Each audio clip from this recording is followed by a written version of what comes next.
En el nombre del Padre, del Hijo y del Espíritu Santo. Amén.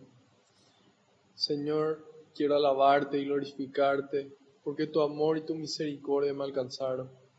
Quiero alabarte y glorificarte, porque no nos tratas como merecen nuestras culpas. Quiero alabarte y glorificarte, porque por tu santa cruz redimiste al mundo entero por amor y con amor. Quiero alabarte y glorificarte, Señor, porque solo tú eres santo y tuyo es el poder, el honor y la gloria por siempre, Señor. Te pido perdón, Señor, por todos mis pecados, de pensamiento, de palabra, de obra y de omisión. Te pido perdón de corazón, Señor, por todas las cosas malas que hice y las cosas buenas que dejé de hacer. Y le invito a que cada uno haga lo mismo en este momento, en el silencio de su corazón.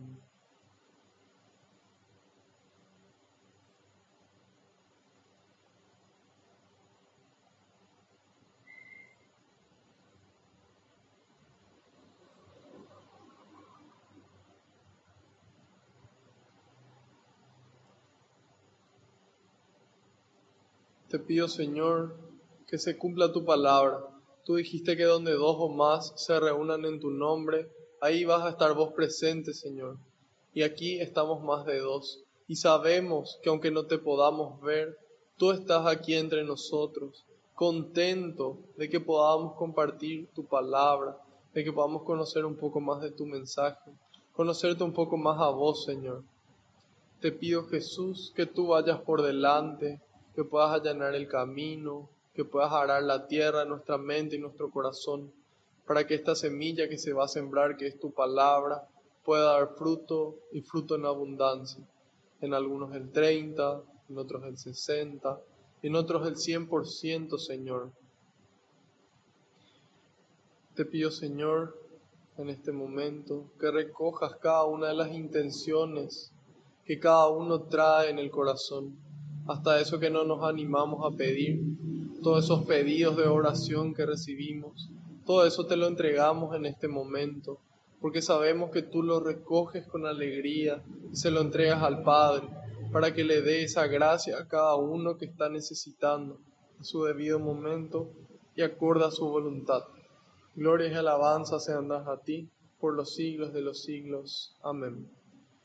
Repetimos todos juntos. Espíritu Santo, vacíame de mí y lléname de ti hasta rebosar.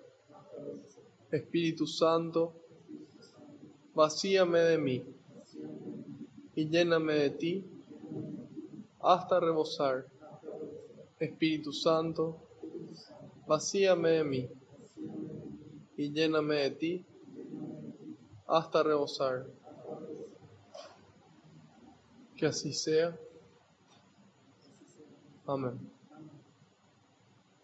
Ahora les pido que en un momento de silencio intercedan por mí ante el Padre, para que todo lo que transmita sean las palabras del Hijo y sea el Espíritu Santo el que obre con intensidad en mí y en ustedes también.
Amén. Salmo 44.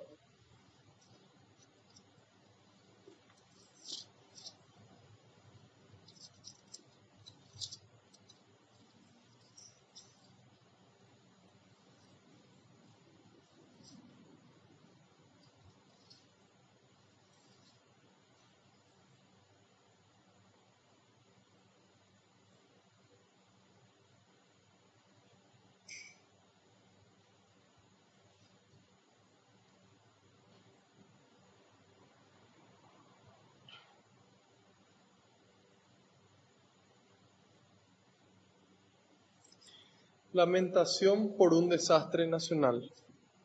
Lo escuchamos, oh Dios, con nuestros oídos y nos lo transmitieron nuestros padres, las hazañas que en su época tú hiciste con tu propia mano en otros tiempos.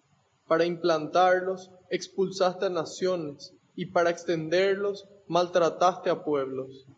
No conquistó al país su propia espada, ni su brazo los hizo vencedores, sino que fueron tu diestra y tu brazo, y la luz de tu rostro, porque los amabas. Tú, mi Rey y mi Dios, es quien decide las victorias de Jacob. Por ti hundimos a nuestros adversarios, y en tu nombre pisamos a nuestros agresores. No es mi arco en quien yo confío, ni es mi espada quien me da la victoria, mas por ti vencemos a nuestros adversarios. Tú dejas en vergüenza a los que nos odian. A Dios cada día celebramos y sin cesar alabamos tu nombre. Ahora, en cambio, nos rechazas y humillas, y no sales al frente de nuestras tropas. Nos haces ceder ante el adversario, y los que nos odian saquean a gusto. Nos entregas como ovejas a matanza, y nos dispersas en medio de las naciones. Vendes a tu pueblo por un precio irrisorio, y no ganas nada con tu negocio. Nos haces el escarnio de nuestros vecinos, todos en derredor se burlan y se ríen. Servimos de escarmiento a las naciones, y los pueblos menean la cabeza. Tengo siempre delante de mí deshonra, y enrojece mi rostro la vergüenza, al oír los insultos y blasfemias, al ver el odio y la venganza. Todo esto nos pasó sin que nosotros te olvidáramos o rompiéramos tu alianza. No se dio vuelta a nuestro corazón, ni dejaron tu senda nuestros pasos, pero nos aplastaste en el desierto y nos cubrió la sombra de muerte. Si hubiéramos olvidado el nombre de nuestro Dios, tendiendo las manos hacia un Dios extranjero, ¿no es cierto que Dios lo hubiera visto, el que conoce los secretos del corazón? Por tu causa nos matan a cada rato, y nos vemos como ovejas ante el cuchillo. Despiértate, ¿por qué duermes, Señor? Levántate y ven a socorrernos. ¿Por qué escondes tu cara? ¿Olvidas nuestra opresión, nuestra miseria? Nos arrastramos por el polvo y la tierra se pega a nuestro vientre. Levántate, Señor, y socórrenos. Acuérdate de tu bondad y líbranos. Palabra de Dios. Te alabamos, Señor. Gracias. Bueno, este salmo se llama Lamentación por un desastre nacional. Este título se le atribuye, así como el Salmo, al rey David, y lo escribe en un momento difícil de la guerra. Y dice, lo escuchamos, oh Dios, con nuestros oídos, y nos lo transmitieron nuestros padres, las hazañas que en su época tú hiciste con tu propia mano en otros tiempos. Es como un refuerzo de lo que estuvimos dando en la clase anterior, donde mencionaba las hazañas del Señor, y lo importante es que nosotros podamos verlas. ¿Y qué es necesario para que nosotros podamos ver esas hazañas, esos milagros, esas bendiciones, esas gracias que Dios nos concede? Y dijimos que era necesaria la oración y que era necesario desconectarnos de todo para poder escuchar la voz de Dios. Para que así como dice San Juan de la Cruz, podamos escuchar a Dios en ese silencio sonoro, en ese silencio que nos habla. Una vez que nosotros logramos hacer ese silencio, esa pausa, y podemos mirar cada uno de nuestros días, podemos empezar a ver los milagros que Dios obra. Primero que nada, la vida. En la clase anterior recordamos que fue la conmemoración del fallecimiento de un compañero que hacía 7 años que falleció, y que en ese momento yo no entendía por qué Dios le llamó a él y no me llamó a mí. Porque yo decía, él es una persona muy buena, una persona ejemplar, y yo no entendía. Hasta que después finalmente Dios me fue mostrando de por qué Él obra las cosas. Por ejemplo, a través de su palabra nos dice que la semilla de trigo no da fruto sino hasta que muere. Hay veces que lastimosamente recién al morir se da fruto. Y yo no entendía por qué ella le llamó a él al Señor. Pero gracias a que le llamó a él, se despertó en mí un sentimiento de conciencia. De conciencia de que yo sigo aquí y que por algo sigo aquí. De que Dios hay algo que todavía quiere que yo le dé a los demás. Y así también con cada uno de ustedes y con todas las personas que quisieron venir pero no pudieron. Por algo Dios nos vuelve a regalar un día. Hay algo bueno que quiere que nosotros le podamos seguir dando al prójimo. Entonces, ahí podemos ver los milagros, por ejemplo, de como dijimos, de la vida. Podemos ver la familia que Dios nos regaló. Tal vez amigos, tal vez un trabajo, una vocación, talentos. Finalmente, todo es regalo de Dios, todo es don. Cuando yo empiezo a darme cuenta de eso, empiezo a valorar más.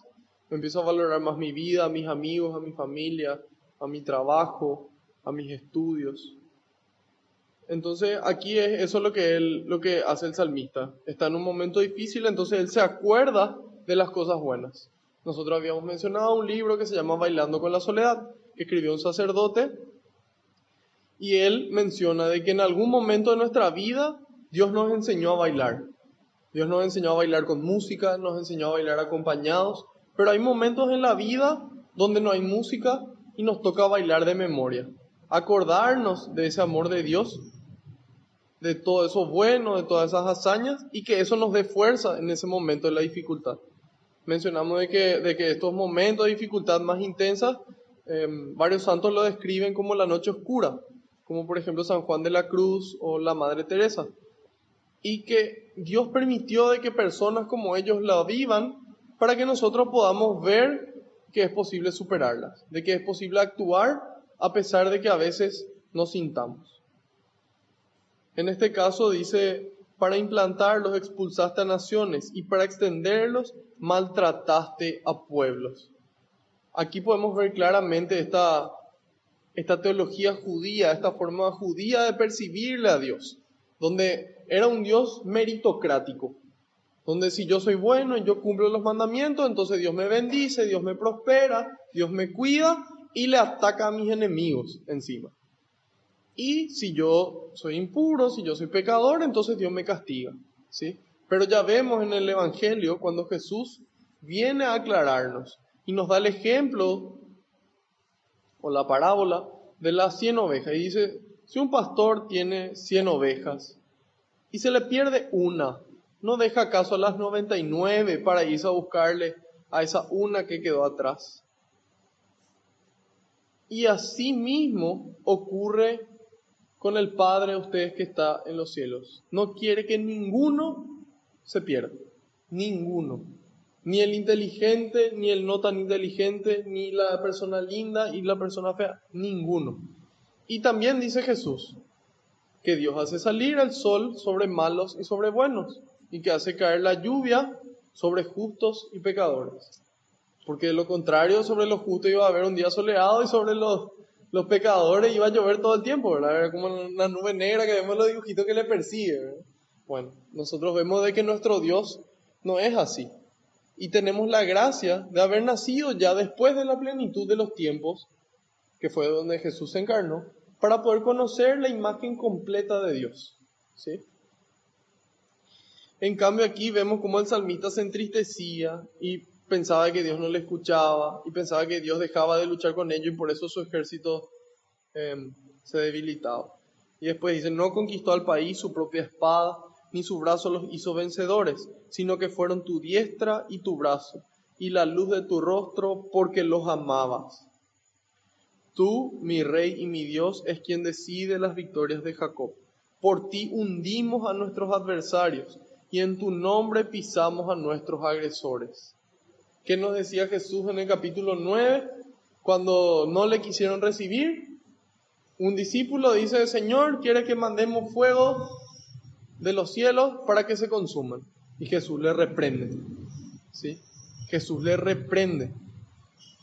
Y ahí nos damos cuenta de cómo lo que dice Jesús en Mateo 5:17, Dice, yo no vine a abolir la ley, sino a traer su forma definitiva. Entonces, los profetas, de cierta forma, recurrían a la violencia, en cambio Jesús, trayendo la imagen y la forma definitiva de Dios, les reprende, ¿sí? En cambio, ¿qué decía aquí David? En tu nombre pisamos a nuestros agresores. No es mi arco en quien yo confío, ni es mi espada quien me da la victoria. Mas por ti vencemos a nuestros adversarios, tú dejas en vergüenza a los que nos odian. Bueno, nosotros sabemos ya que en ese entonces el rey vivía en una época de guerra, donde tenía enemigos que le querían matar físicamente. Nosotros hoy tal vez aquí en nuestro país no vivimos en guerra, pero sí tenemos enemigos que constantemente buscan nuestra muerte espiritual. Y si pueden, también nuestra muerte psicológica y nuestra muerte física. Entonces, sabemos de que en la medida en la que nosotros no estamos con Dios, entonces estos adversarios tienen fuerza sobre nosotros. En cambio, en la medida en la que Dios es el que refuerza nuestros cerrojos, ahí no pueden entrar. Y después dice, a Dios cada día celebramos y sin cesar alabamos tu nombre. A Dios cada día celebramos, cada día es una fiesta. Cuando el cuarto mandamiento dice, santificarás las fiestas, cada día es una fiesta. Estamos llamados a cada día a santificar con nuestras obras el nombre de Dios. Y dice, y sin cesar alabamos tu nombre. Nosotros muchas veces nos vamos a la misa, tal vez obligados, tal vez porque día de precepto, tal vez porque alguien nos estira, o porque sentimos culpa. En cambio, aquí dice, celebramos. Cuando nosotros entendemos y dimensionamos de que la misa es una fiesta, y es la fiesta donde Dios se hace presente, donde es Dios el que viene físicamente a festejar con nosotros, entonces empieza a cambiar nuestra perspectiva. Y entonces empezamos a vivir la misa de verdad como una fiesta, queriendo participar de la fiesta. Nadie se va a una fiesta y se queda sentado mirándole al resto, a menos que esté triste o algo por el estilo. Pero generalmente la gente que se va a la fiesta se va, canta, baila, come, participa. Entonces nosotros estamos llamados así también a vivir la misa, ¿sí? Que es la fiesta más grande en toda la historia de la humanidad. Y dice, y sin cesar alabamos tu nombre. Sin cesar alabamos tu nombre, dice. Entonces en todo tiempo. Pero ahora vamos a ver lo que va a decir. Vamos a ver si enseguida le alaba a Dios o le recrimina a Dios. Nosotros estamos llamados a poder alabar a Dios en todo momento. Y en la situación de la prueba también. Porque Santiago nos dice en su carta, felices ante la prueba. Porque la prueba desarrolla la paciencia. La paciencia debe crecer hasta alcanzar la perfección.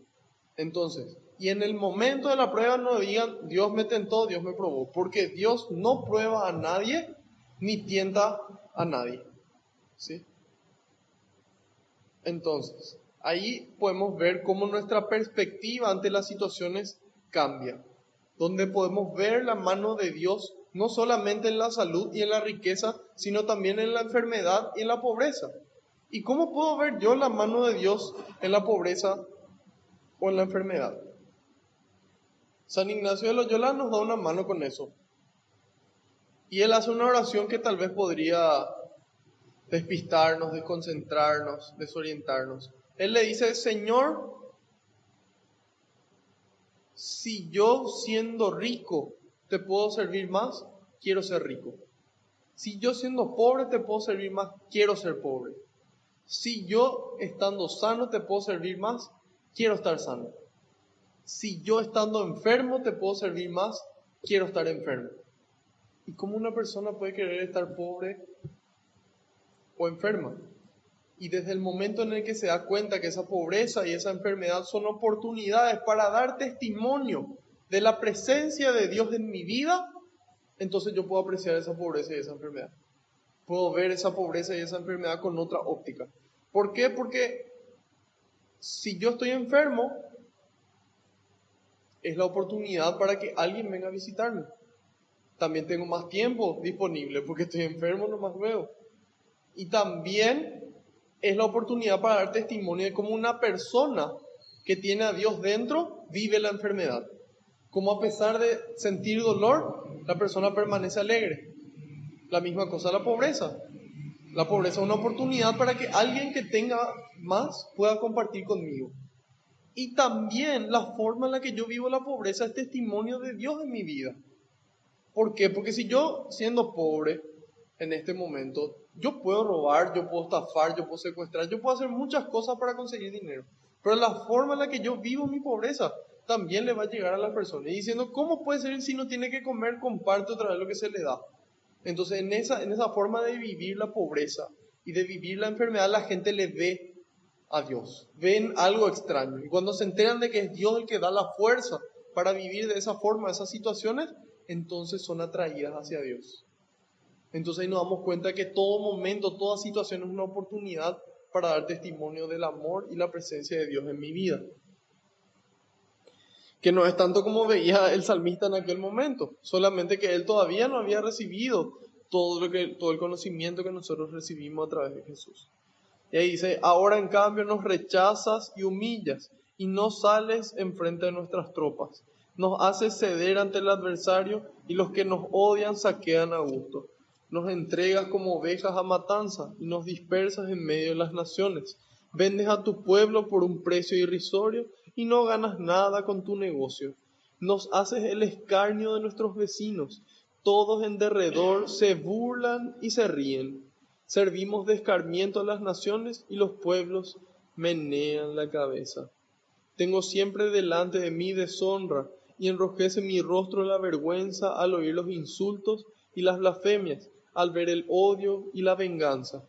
A lo mejor todos esos insultos, todas esas blasfemias era una oportunidad que Dios estaba permitiendo para que él pueda volverse humilde, para que él pueda conocer su condición de pecador, para que él pueda darse cuenta que él no era superior al resto de las personas. Pero él ve como un abandono de Dios. Y dice, todo esto nos pasó sin que nosotros te olvidáramos o rompiéramos tu alianza. Claro, si nosotros nos rompimos los mandamientos, ¿por qué nos abandonaste? Y ahí nos damos cuenta de que no tiene nada que ver si yo cumplo o no cumplo los mandamientos para que Dios me ame. Dios me ama personal, infinita, gratuita e incondicionalmente. Así es el amor de Dios por cada uno. No importa lo que nosotros somos, lo que nosotros hacemos o dejemos de hacer o lo que nosotros tengamos. Dios nos ama infinitamente. Y entonces, ¿por qué me pide que cumpla los mandamientos? Y eso es para beneficio propio. Nosotros mismos nos beneficiamos y le beneficiamos al prójimo cuando nosotros cumplimos los mandamientos. Y le hacemos feliz a Él. ¿Sí?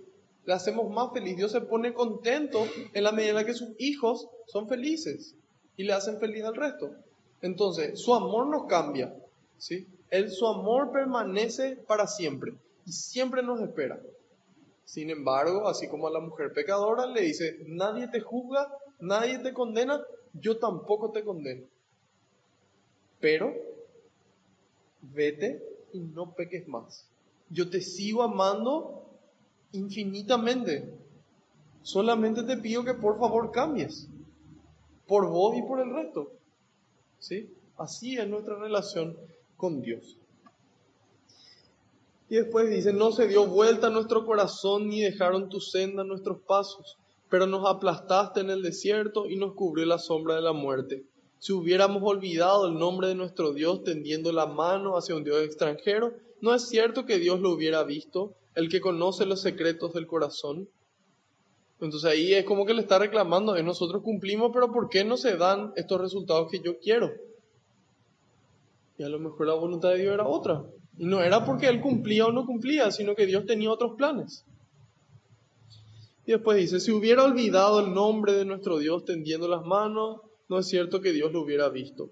Por tu causa nos matan a cada rato y nos vemos como ovejas al cuchillo.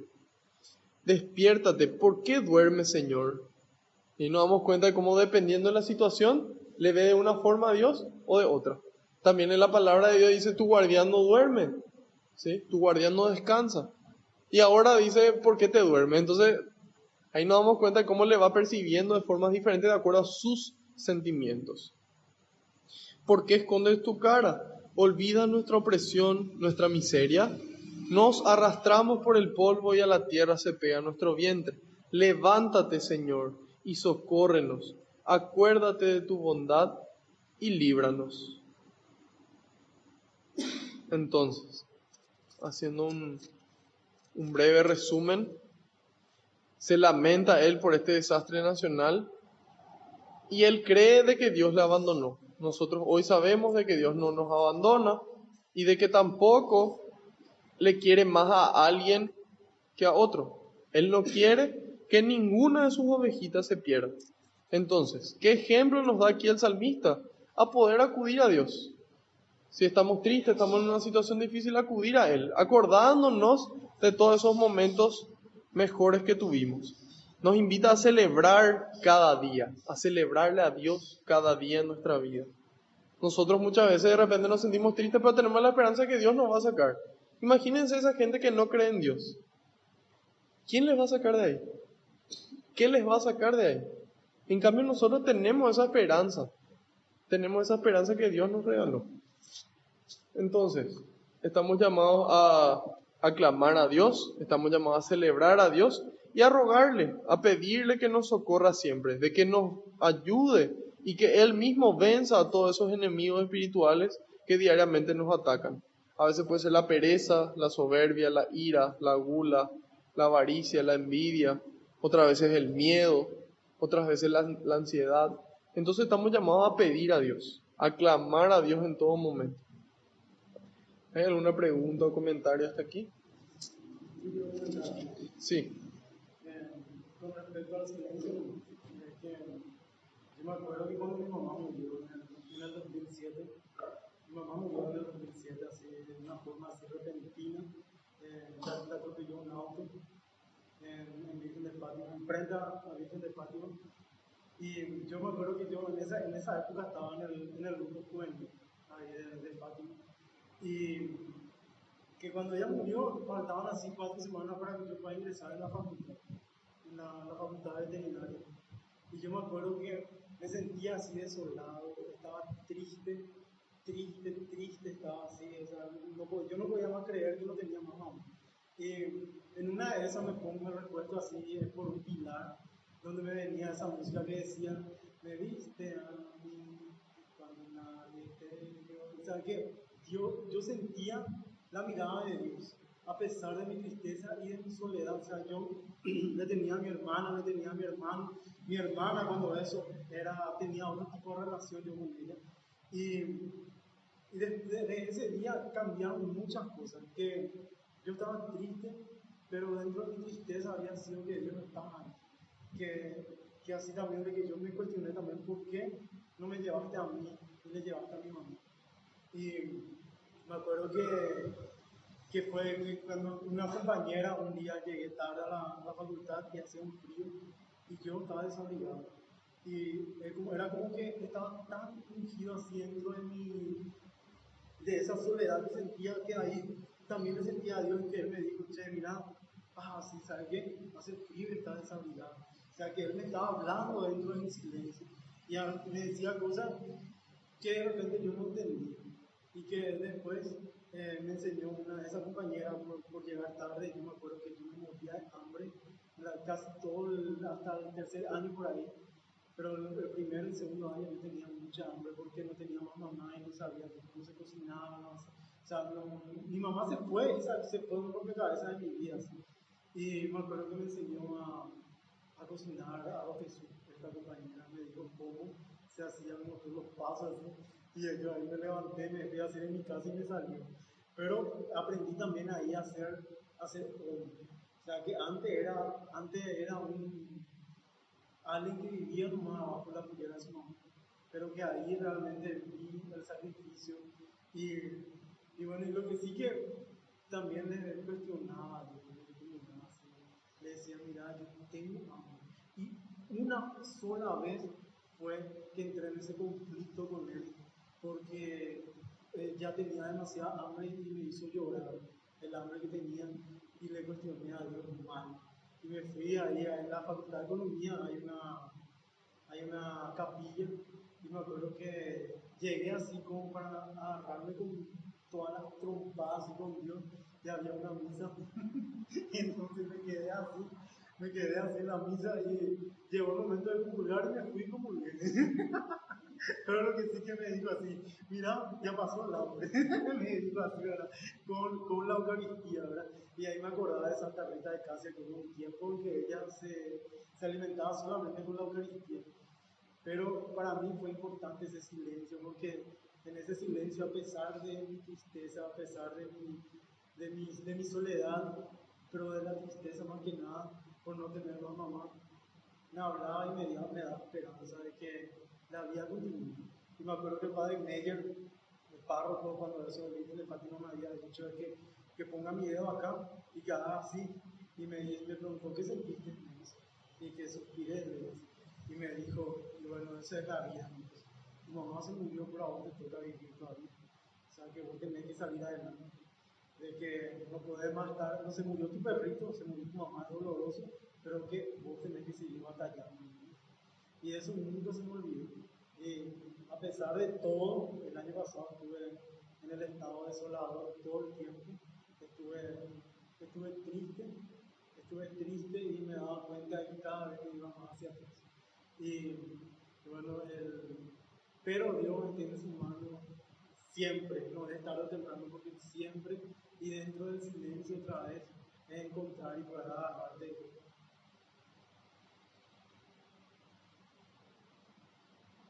Sí, así mismo es justamente es poder acordarse en ese silencio de las hazañas que hizo el Señor, ¿verdad? Y saber y ser consciente de que lo mejor siempre está por venir y que esas hazañas Dios puede volver a obrarlas y aún mucho más grandes.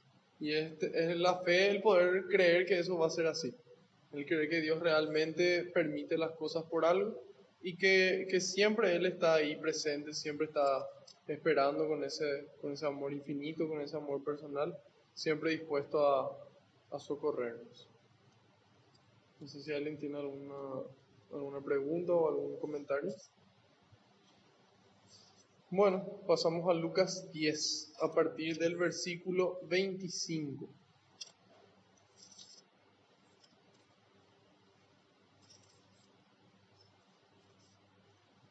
En el comienzo de este capítulo 10, Jesús elegía a 72 de sus discípulos y los envía de dos en dos. Nosotros en algún momento podemos descubrir que el significado de la palabra misa significa envío. Así que en cada misa Jesús vuelve a enviarnos.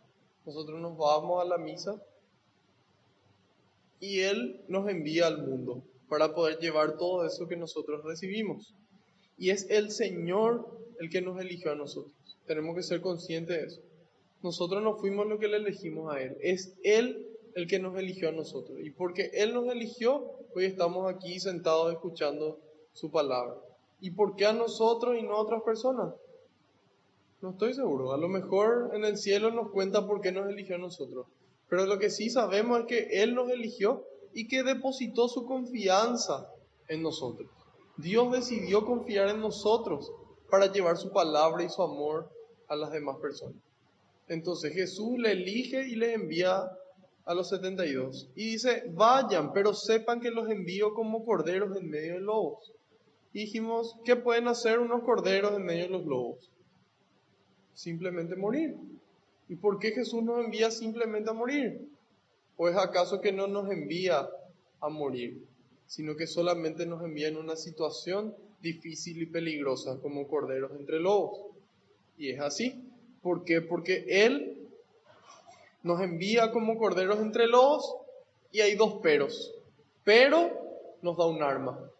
Nos da el arma más poderosa para vencer incluso al demonio, que es su palabra. La palabra de Dios que como espada de doble filo atraviesa hasta los huesos. Una espada de doble filo es la espada que utilizaron los romanos para conquistar prácticamente la mitad del mundo.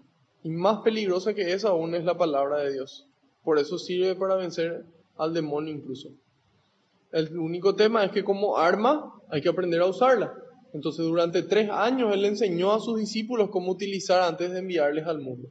Por eso que es muy importante que nosotros también podamos conocer el arma. para poder hacer el daño efectivo al enemigo al que queremos hacer y no a cualquier otro e incluso a nosotros mismos. Entonces, nos envía como cordero entre lobos, pero nos da un arma para vencer a todos los lobos. Y el segundo pero Él está con nosotros todos los días hasta el fin del mundo. Entonces nos envía una misión difícil y peligrosa, pero nos da un arma y Él mismo nos acompaña. Después a continuación dice: no vayan de casa en casa cuando entren en una ciudad y sean bien recibidos, coman lo que les sirvan, sanen a los enfermos y digan a su gente: el reino de Dios ha venido a ustedes. Entonces, ¿por qué dicen no vayan de casa en casa cuando sean bien recibidos? Porque cuando son bien recibidos, ese es el momento de actuar. Ese es el momento de compartir con ellos y de anunciarles el mensaje. El reino de Dios ha venido a ustedes. Y después dice: pero si entran en una ciudad y no quieren recibirles, vayan a sus plazas y digan: nos sacudimos y les dejamos hasta el polvo de la ciudad, de su ciudad, que se ha pegado a nuestros pies. Con todo, sépanlo bien, el reino de Dios ha venido a ustedes. Entonces ahí nos muestra cómo, independientemente si la persona recibe o no recibe, el mensaje es exactamente el mismo. El reino de Dios ha llegado a ustedes. Y bueno, ¿qué es el reino de Dios? San Pablo nos dice en la carta a los Romanos, capítulo 14, versículo 17, no es comida, no es bebida. ¿Qué significa eso? No es nada material. El reino de Dios no es material. Es alegría, justicia y paz en el Espíritu Santo. ¿Sí? Entonces, eso es lo que le llega a la gente. Cuando nosotros le anunciamos la alegría, la paz y la justicia de Dios llegó a tu casa. Eso es lo que nosotros tenemos que anunciar, independientemente si ellos no crean o no crean. Finalmente dice: quien les escucha a ustedes, a mí me escucha. Quien les rechaza a ustedes, me rechaza a mí. Y el que me rechaza a mí, rechaza al que me ha enviado. Se van ellos a cumplir lo que Jesús les pidió y dice: los 72 volvieron muy contentos. Muy contentos. Entonces, una vez que nosotros cumplimos la misión que Dios nos da, con el arma que Él nos da y con su compañía, eso nos produce una felicidad, que Jesús confirma al final y dice: felices los ojos que ven lo que ustedes ven, porque yo les digo que muchos profetas y reyes quisieron ver lo que ustedes ven y no lo vieron, y oír lo que ustedes oyen y no lo oyeron. Entonces, ¿qué produce en nosotros el reino? Esa felicidad de la misión cumplida. Ahora continúa y dice, en el 25, un maestro de la ley que quería ponerlo a prueba, se levantó y le dijo: Maestro, ¿qué debo hacer para conseguir la vida eterna? Jesús le dijo: ¿qué está escrito en la Escritura? ¿Qué lees en ella? El hombre contestó: amarás al Señor tu Dios con todo tu corazón, con toda tu alma, con todas tus fuerzas y con toda tu mente, y amarás a tu prójimo como a ti mismo. Jesús le dijo: excelente respuesta, haz eso y vivirás. El otro, que quería justificar su pregunta, replicó: ¿y quién es mi prójimo? Jesús empezó a decir: bajaba un hombre por el camino de Jerusalén a Jericó, y cayó en manos de unos bandidos, que lo despojaron hasta de sus ropas, lo golpearon y se marcharon dejándolo medio muerto. Por casualidad bajaba por ese camino un sacerdote, lo vio, dio un rodeo y siguió. Lo mismo hizo un levita que llegó a ese lugar, lo vio, dio un rodeo y pasó de largo. Un samaritano también pasó por aquel camino y lo vio, pero éste se compadeció de él. Se acercó, curó sus heridas con aceite y vino y se las vendó. Después lo montó sobre el animal que traía, lo condujo a una posada y se encargó de cuidarlo. Al día siguiente sacó 2 monedas y se las dio al posadero diciéndole: cuídalo, y si gastas más, yo te lo pagaré a mi vuelta. Jesús entonces le preguntó: según tu parecer, ¿cuál de estos tres se hizo el prójimo del hombre que cayó en manos de los salteadores? El maestro de la ley contestó, el que se mostró compasivo con él. Y Jesús le dijo, vete y haz tú lo mismo. Siguiendo su camino, entraron en un pueblo y una mujer llamada Marta lo recibió en su casa. Tenía una hermana llamada María, que se sentó a los pies del Señor y se quedó escuchando su palabra. Mientras tanto, Marta estaba absorbida por los muchos quehaceres de la casa. En cierto momento, Marta se acercó a Jesús y le dijo, Señor, ¿no te importa que mi hermana me haya dejado sola para atender? Dile que me ayude. Pero el Señor le respondió, Marta, Marta, tú andas preocupada y te pierdes en 1000 cosas. Una sola es necesaria. María ha elegido la mejor parte que no le será quitada. Palabra del Señor. Gloria a ti, Señor Jesús. Bueno, empieza diciéndonos un maestro de la ley que quería ponerlo a prueba, dice. Se levantó y le preguntó, ¿qué debo hacer para conseguir la vida eterna? Entonces, empieza aquí diciendo que quería ponerlo a prueba. ¿Por qué menciona cuál era la intención de él?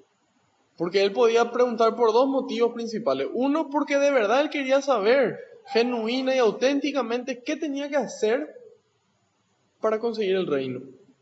Pero él no le pregunta por eso. Él le pregunta porque quería ponerlo a prueba, dice.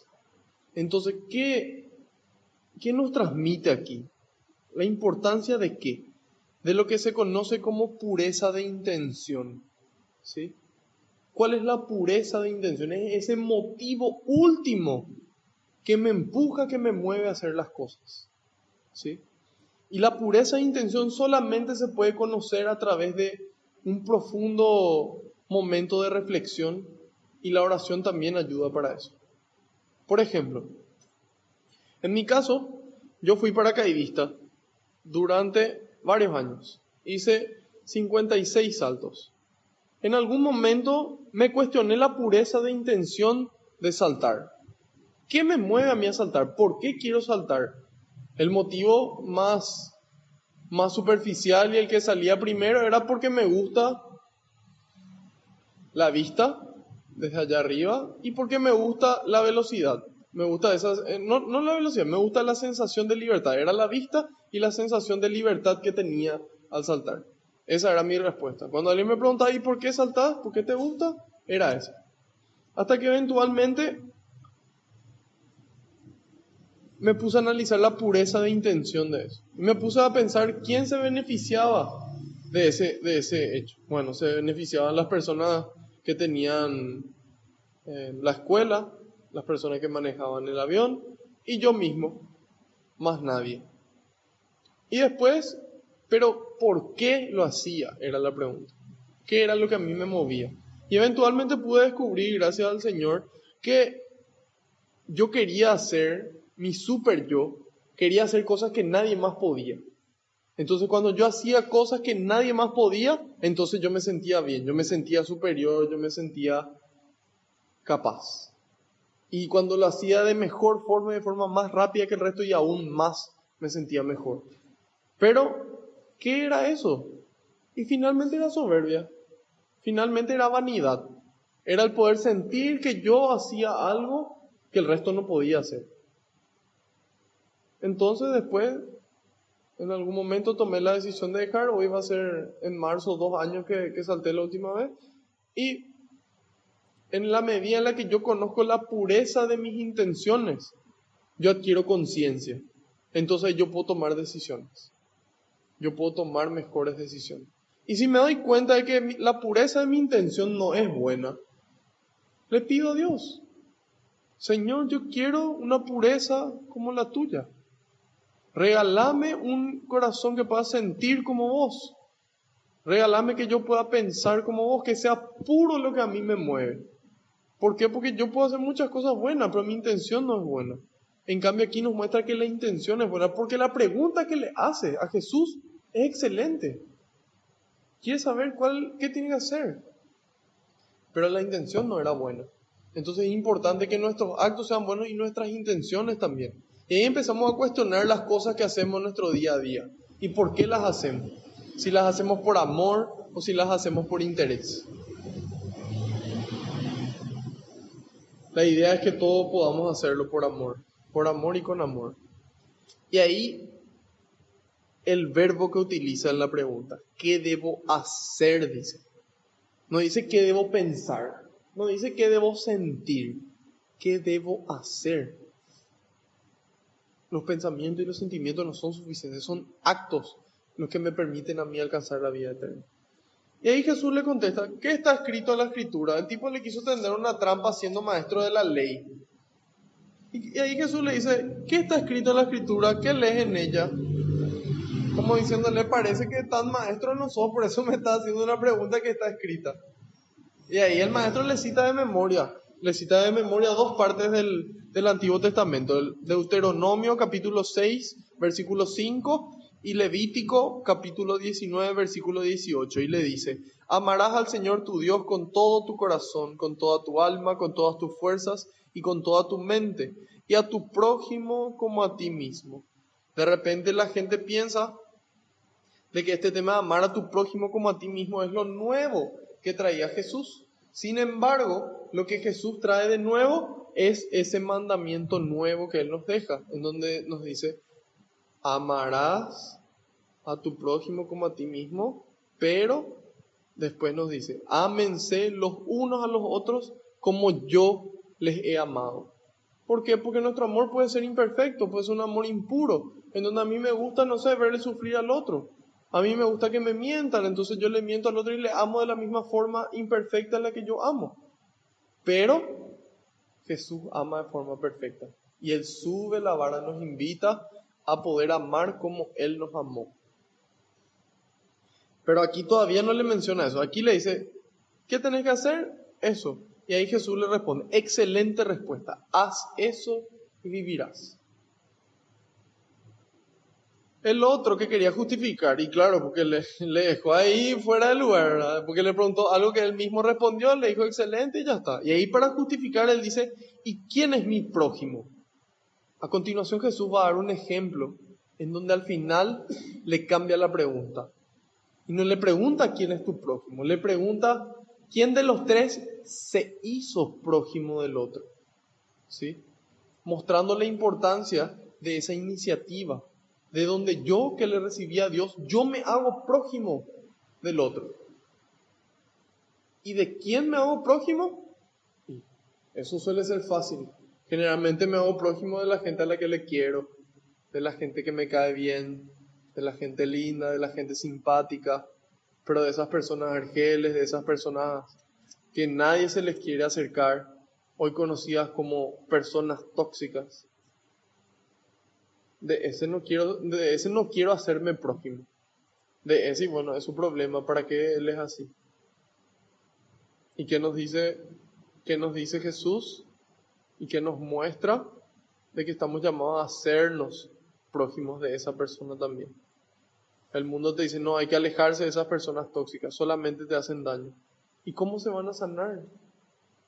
Necesitan a alguien que les traiga el antídoto a esa toxicidad que tienen.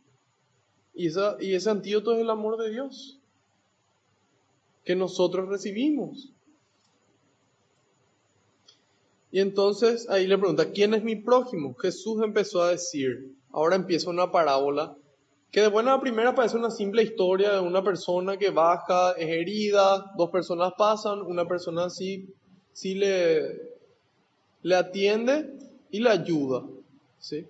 Sin embargo, hay un significado más profundo con respecto a estas escrituras, que nos ayudan los padres de la iglesia, nos ayudan los doctores de la iglesia, nos ayudan los santos y diferentes personas dentro de la iglesia que transmiten ese magisterio, esa enseñanza. Por ejemplo, le tenemos a San Ambrosio, le tenemos a San el Rezo de Rabiú o algo por el estilo, le tenemos a San Severino, Tenemos a varios santos que analizan estos textos y fueron escribiendo comentarios al respecto para que se nos sea más fácil entender a nosotros. Y empieza, dice, bajaba un hombre por el camino de Jerusalén a Jericó. Bueno, ese hombre es Adán, que baja de Jerusalén, de la ciudad celestial, a Jericó, que sería el mundo, ¿sí? Entonces el hombre que a partir de su desobediencia pierde esa condición del paraíso y pasa al mundo. Y dice, y cayó en manos de unos bandidos. ¿Quiénes son esos bandidos? Son todos esos enemigos de Dios, todas esas tentaciones, todas esas pasiones que quieren descontrolarse, que lo despojaron hasta de sus ropas, dice. ¿Cuál es la ropa que nosotros tenemos que tener para entrar al reino? Nuestro estado de gracia, nuestras buenas obras. Entonces, todos estos demonios aquí en la tierra nos despojan de ese estado de gracia y también nos despojan de muchas otras cosas, como por ejemplo de nuestra paz, de nuestra alegría, de nuestra esperanza, nuestras ganas de vivir y de muchas otras cosas buenas que Dios nos quiere regalar. Y ahí dice que lo despojaron hasta de sus ropas, lo golpearon y se marcharon dejándolo medio muerto. Por casualidad, bajaba por ese camino un sacerdote, lo vio, dio un rodeo y siguió. Uno de los santos comenta de que este sacerdote representa la ley de Moisés. Y dice, lo mismo hizo un levita que llegó a ese lugar. Lo vio, dio un rodeo y pasó de largo. Y este representa a los profetas. Entonces ahí tenemos la ley y los profetas. Y después dice, un samaritano también pasó por aquel camino y lo vio, pero éste se compadeció de él. Entonces, ¿quién es el buen samaritano? Jesús. Jesús es el que viene a mostrar esa plenitud, el que viene a subir la vara y a mostrarnos cómo amar por encima de la ley y de los profetas. Y dice, lo vio y se compadeció de él. Jesús le ve a las personas. Jesús le nota a las personas. Ejemplo para nosotros de poder verle a esa persona que está herida por la tristeza, herida por algún suceso, por alguna enfermedad. Entonces nosotros estamos llamados a poder verles. Pero eso implica una pausa. Eso significa dejar de mirarme a mí mismo y empezar a verle al resto. A lo mejor es una persona en la calle, a lo mejor es una persona en mi oficina, a lo mejor es una persona en mi facultad o en mi colegio, a lo mejor es un amigo, a lo mejor es una persona dentro de mi familia que está necesitando y está ahí medio muerta. Necesita que alguien se acerque, que alguien se acerque. Y ahí dice, se acercó, curó sus heridas con aceite y vino y se las vendó.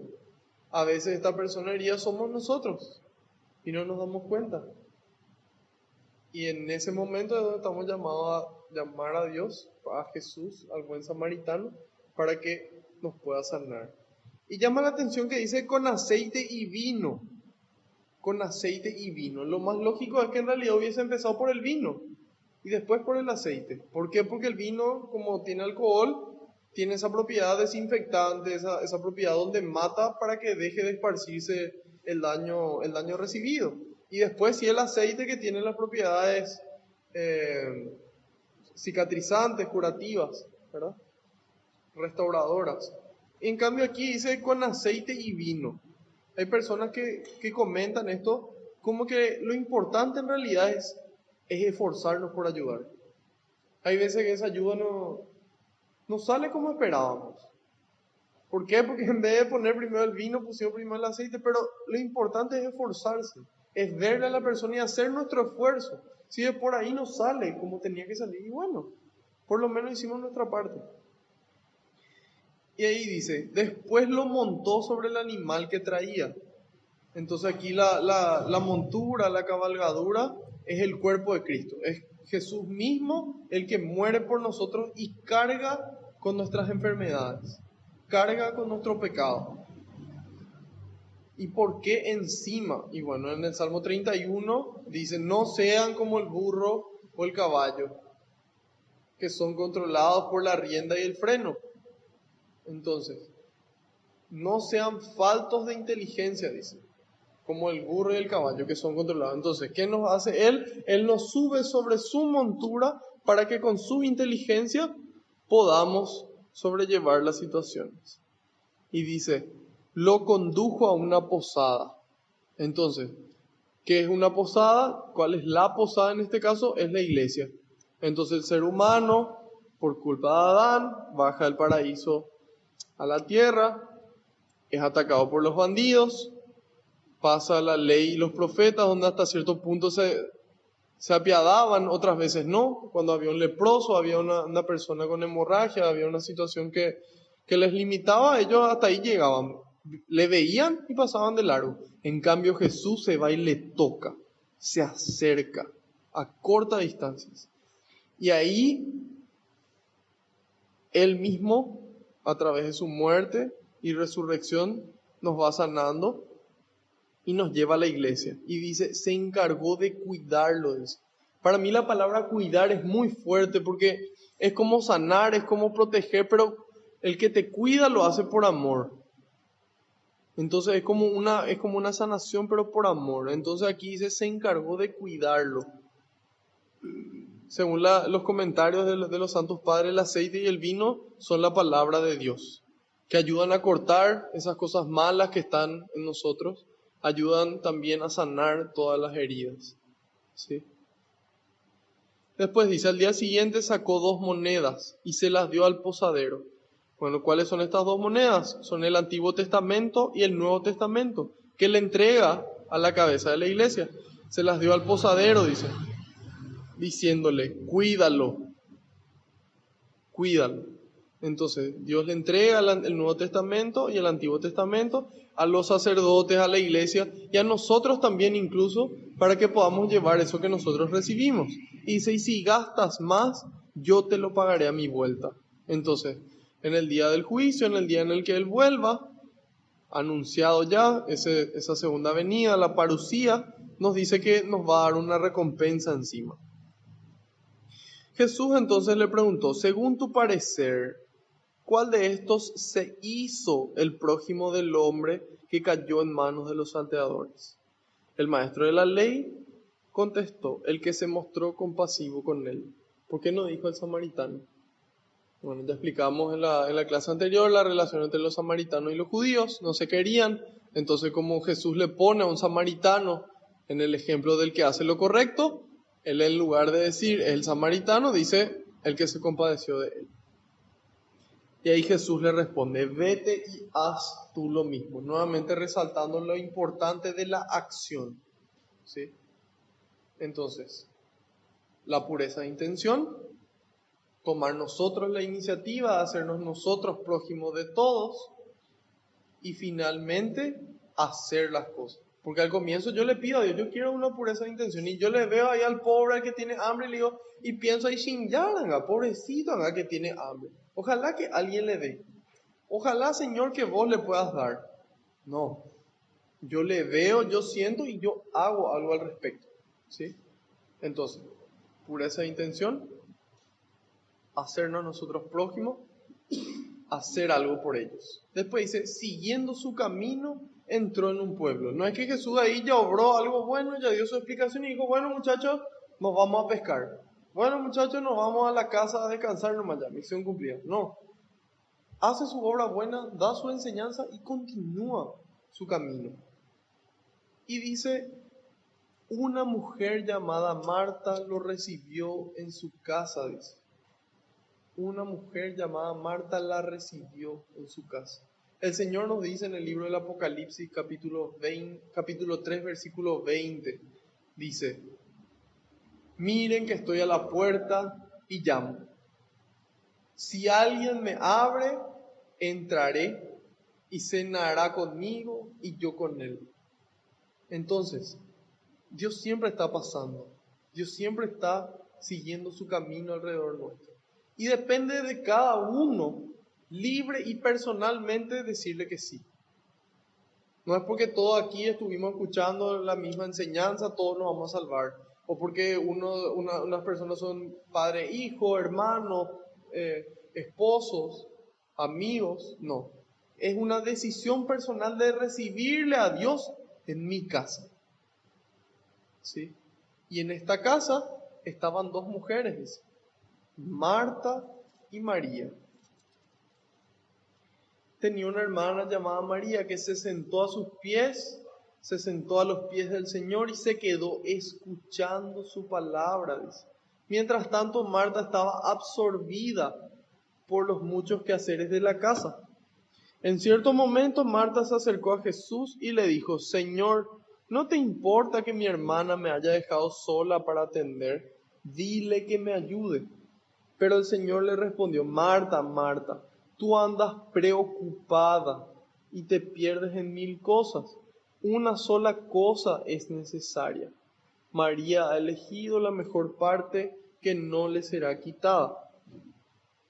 Entonces aquí se nos presentan las dos facetas del cristianismo. La faceta contemplativa, donde yo entro en una relación con Dios, yo me siento a sus pies y escucho su palabra.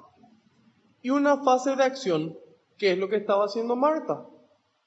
Y bueno, pareciera que Jesús le reta, porque le dice: Marta, Marta, tú andas preocupada y te pierdes en 1000 cosas. Entonces, sin embargo, cuando Jesús repite el nombre, indica dos cosas. Primero, un afecto, ¿sí? Un afecto hacia Marta, por eso le dice: Marta, Marta. Pero también para llamarle la atención. Y le dice: tú andas preocupada. Tú andas preocupada. En Mateo 6, Jesús nos dice: ¿por qué se preocupan? Miren a los lirios del campo. Ellos no hilan y no tejen. Y sin embargo, ni Salomón en su máximo esplendor se vestía como él. Y miren a las aves del cielo. No siembran ni cosechan.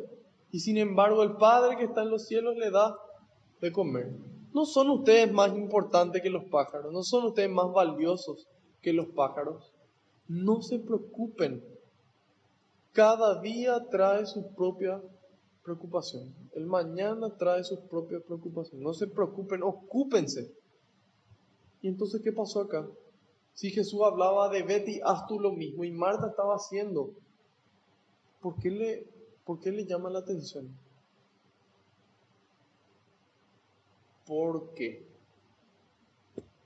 en la carta de San Pablo, Jesús nos dice: hagan todo sin quejarse y sin discutir. De esa forma nadie podrá criticarlos y serán luz para los demás en este mundo de tinieblas. Entonces, ¿qué pasó? ¿Marta estaba haciendo? Sí, estaba haciendo. ¿Estaba bien lo que estaba haciendo? Por supuesto que estaba bien, si había que comer. Pero ¿cuál es el problema? El problema es que ella se queja, se va junto a Jesús y le dice: ¿no te importa que mi hermana me haya dejado sola para atender? Dile que me ayude. Dile que me ayude. Entonces, cuando nosotros leemos esta carta, que es la carta a los Filipenses, capítulo 2, versículo 14, ahí nos damos cuenta de por qué. Ella estaba haciendo bien las cosas, pero ella se va y se queja, ¿sí? Entonces, varios de los santos comentan esto y nos dice que es importante que en nuestra casa estén ambas mujeres, que esté María y que esté Marta también. Porque Jesús dijo: cuando me viste y me diste de comer y tuve hambre, cuando por uno de estos pequeños lo hiciste, por mí lo hiciste. Entonces Jesús queda en el prójimo. Entonces es importante darle de comer, es importante darle de beber, visitarle, rezar, todo es importante hacer, ¿sí? Pero ¿cuál es el problema? Si yo estoy todo el tiempo haciendo, me pierdo en esas 1000 cosas, por más de que sean cosas buenas y cosas para Dios y cosas para el reino. Entonces yo necesito esa fase contemplativa, necesito, así como los 72, después de cumplir la misión, volver a Jesús contentos, para volver a llenarnos, para quedarnos a sus pies, a su palabra, esa fase contemplativa, llenarnos del Espíritu y ahí poder volver. Porque ¿qué pasa si no? Nos cansamos. Estás 1 año, 2 años, 5 años y después decimos: bueno, hasta acá llegué, que otro trabaje. Y eso es porque perdimos ese contacto con el Maestro. Perdimos ese contacto con Dios. Entonces, tanto Marta como María, ambas son importantes. Cuando Dios entra a nuestra casa, le tiene que encontrar a las dos. Pero ¿cuál es más importante? ¿Cuál es prioridad uno?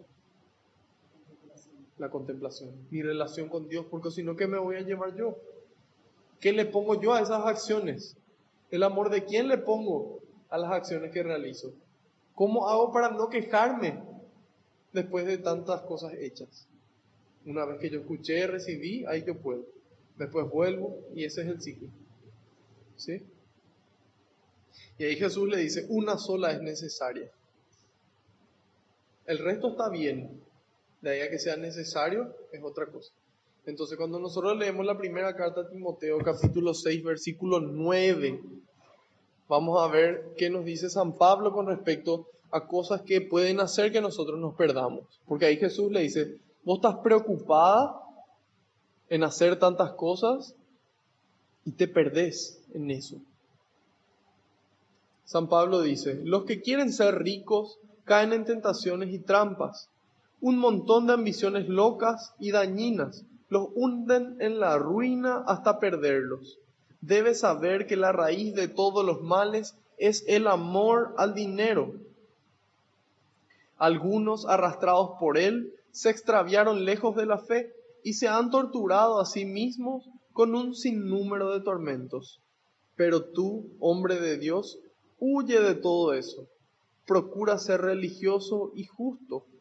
Vive con fe y amor, constancia y bondad. Pelea el buen combate de la fe.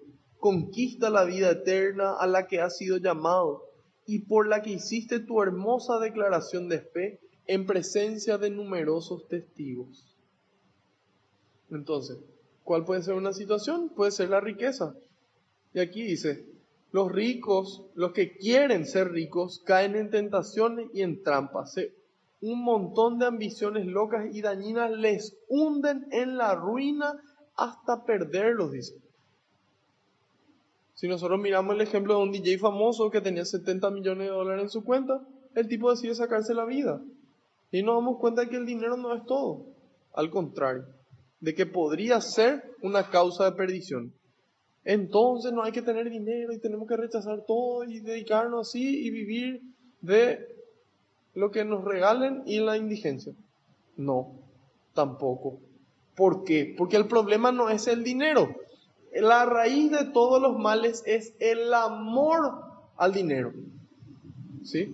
¿Por qué? Porque si yo tengo dinero, yo puedo hacer muchas cosas buenas. Yo puedo construir hospitales, yo puedo construir hogares, yo puedo pagar una formación de una persona, yo puedo darle de comer, yo puedo comprarle medicamentos, muchas cosas buenas puedo hacer con el dinero, que construyan mi salvación. Entonces, el amor al dinero hace que yo me apegue al dinero y yo no pueda deshacerme de mi dinero para todas las obras buenas que mencioné. Entonces, muchas veces el dinero, otras veces es la soberbia, otras veces es una persona, otras veces es un amigo, otras veces son tantas acciones que llevamos a cabo todos los días lo que nos pierden, ¿sí? Entonces estamos llamados a poder hacer esa pausa, a hacer ese momento de oración. Y así como Jesús siempre buscaba lugares solitarios para orar y poder hacer eso que es necesario, que es nuestra conexión con Dios. Una vez que nos conectamos con Dios, recibimos el amor que necesitamos y eso nos empuja a poder actuar. ¿Sí? Bueno, entonces no sé si hay hasta aquí alguna pregunta o algún comentario. Sí. Con respecto nomás al principio, donde el experto de la ley le pone a prueba a Jesús, ¿verdad? O sea, que viste que hablamos de la intención, ¿verdad? Y profundizando así un poco cuál era su intención de poner la prueba a Jesús. Y la intención de fondo era que él quede en ridículo para poder condenarlo a muerte, ¿verdad? O sea, ellos estaban en contra de Jesús porque Jesús, no siendo un sacerdote, él era como un laico de aquella época, vamos a decir, él empezó a enseñar y empezó a enseñar algunas cosas que iban en contra de lo que ellos querían. Entonces ellos constantemente le ponían a prueba para poder tener un motivo de qué acusarle. que es lo que nos habla en el resto de los evangelios. Entonces era finalmente de cierta forma avaricia tal vez, o soberbia, envidia, todo eso podrían ser la pureza de intención que le llevaba a poner la prueba.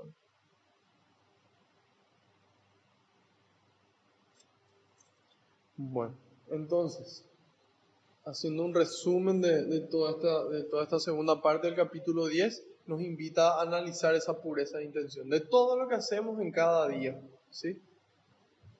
En caso de que no sea buena, pedirle a Él esa pureza de intención. Después nos invita a hacernos nosotros prójimos del resto, no esperar a que el resto sea prójimo nuestro. Dios dijo, yo no vine a ser servido, sino a servir. Y nosotros detrás de Él nos vamos. Entonces, pureza de intención, hacernos nosotros prójimos de ellos, haciendo las cosas, no solamente sintiendo y pensando, sino haciendo. Y después, estar pendiente para recibirle a Jesús en nuestra casa. Poder recibirle a través de la Eucaristía, por ejemplo, y a través de las diferentes formas que Él quiere entrar. A veces quiere entrar a través de su palabra, otras veces a través del hermano. Y estar siempre dispuestos a poder recibirle en nuestra casa con María y Marta adentro, ¿sí? Dispuestos a escucharle, dispuestos a sentir su amor, a recibirle a Él y después a actuar, ¿sí? Porque es necesaria la acción. Bueno, vamos a dar gracias a Dios. Señor, quiero darte gracias por este día más de vida que nos regalás, por este milagro, por esta hazaña de continuar caminando por esta tierra.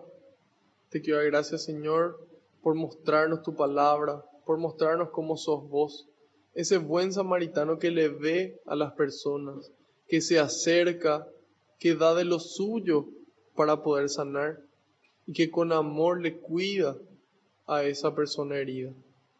Te doy gracias, Señor, por todos tus mensajes, por todas tus palabras, por poder conocer un poco más de tu vida, por poder conocerte un poco más a vos. Te pido, Señor, que envíes más obreros a la viña, porque la cosecha es grande y los obreros son pocos. También te pido, Señor, que todas las palabras que se pronunciaron hagan eco en nuestra mente y en nuestro corazón, para que podamos aceptarlas y llevarlas a la práctica, que podamos ser ese buen samaritano para todo aquel al que veamos a nuestro alrededor. Te doy gracias, Señor, por todo lo que nos diste en la vida y lo que no nos diste, por todo lo que nos das y lo que no nos das, y por todo lo que nos vas a dar, Señor, y lo que no nos vas a dar, para darnos fuerza en los momentos difíciles y para darnos más alegría en los momentos lindos, porque tú sabes que es mejor para cada uno de nosotros, para nuestro entorno y para la humanidad entera. Gloria y alabanza sean dadas a ti por los siglos de los siglos. Amén. Te decimos todos juntos, Padre nuestro que estás en el cielo, santificado sea tu nombre. Venga a nosotros tu reino, hágase tu voluntad en la tierra como en el cielo. Danos hoy nuestro pan de cada día, perdona nuestras ofensas, como también nosotros perdonamos a los que nos ofenden. Y no nos dejes caer en la tentación, y líbranos del mal. Amén. Madre Santa, Mamá María, te damos gracias por ser ejemplo para nosotros de ese buen samaritano, de poder ver la necesidad ajena y actuar en consecuencia, así como lo hiciste en las bodas de Caná, viste a esas personas tristes y acudiste al Señor, al Rey de Reyes, para que pueda traer su paz, su alegría y su amor. Te damos gracias, Madre, por ser ejemplo de fe, de esa confianza, de ese abandono total en las manos del Padre, por ser ejemplo para nosotros de Marta y de María también, porque tú contemplaste al Señor, tú recibiste su palabra, tú escuchaste sus enseñanzas y las pusiste en práctica, las llevaste siempre contigo, realizando esas obras buenas en las bodas de Caná, durante el camino en la cruz y hasta después de la cruz, estando reunida con los discípulos, para también recibir el Espíritu Santo nuevamente para continuar en esa fase contemplativa y de acción. Hasta hoy sigues actuando por nosotros, sigues intercediendo ante el Padre, ante tu Hijo, ante el Espíritu Santo. Te damos gracias por todo eso y te pedimos que podamos asemejarnos a ti. Dios te salve María, llena eres de gracia, el Señor es contigo, bendita tú eres entre todas las mujeres, y bendito es el fruto de tu vientre Jesús. Santa María, Madre de Dios, ruega por nosotros los pecadores, ahora y en la hora de nuestra muerte. Amén. Haciendo caso al pedido del Papa, rezamos a San Miguel Arcángel. San Miguel Arcángel, defiéndenos en la batalla. Sé nuestro amparo contra la perversidad y acechanzas del demonio. Reprímale Dios, pedimos suplicantes.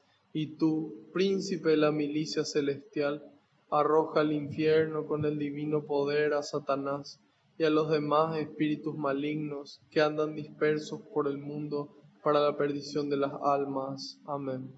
Bajo tu amparo nos acogemos, Santa Madre de Dios. No desoigas las súplicas que te dirigimos en nuestras necesidades. Antes bien, líbranos de todo peligro, oh Virgen gloriosa y bendita. Ruega por nosotros, Santa Madre de Dios.